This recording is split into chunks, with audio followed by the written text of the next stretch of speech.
જય શ્રી કૃષ્ણ, જય શ્રી રામ. સવારના વાગતા 9 ને હું આવી ગયો ન્યૂ વ્લોગ સાથે. હું કંપની જતો હતો, મારી બાઇકમાં પંચર પડી ગયો તો હું હવા પૂરતો હતો. હવે હું આવી ગયો પંચરવાળા કને, પંચર કઢાવેલું બાઇકનું. હવે પંચર નીકળી ગયું ને ભાઈ ટાયર ફિટિંગ કરે છે ને મારે જવાનું છે મંદિરે.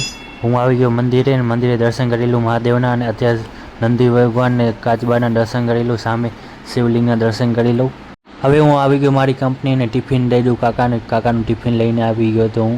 હવે હું જાઉં છું મારી કંપનીમાં, ઓફિસની અંદર. હવે અનિલભાઈ સાગવડની ફ્રેમમાં સ્ક્રૂ લગાવે છે. સોફા પણ રેડી થઈ ગયા છે. હવે આવી ગઈ ગાડી ને ગાડીમાં ભરવાના સોફા સાગવડના. હવે સાગવડના સોફા ભરાઈ ગયા છે અને જાય છે અંજાર. સાંજના આવતા 4 ને આવી ગઈ હતી 3 વ્હીલ રિક્ષા ઉસ્માનભાઈને. એમાં નાખવાના હતા હેડબોર્ડ ને મેટ્રેસ, એમાં નાખવાનો હતો સોફો ને સોફો પણ નાખી દઈ ભેગો. હવે હું આવી ગયો જીમમાં મારતો સ્કોર ને આજનો દિવસ ખતમ કરું છું. જય હિન્દ, જય ભારત. મળते नेक्स्ट वीडियो में.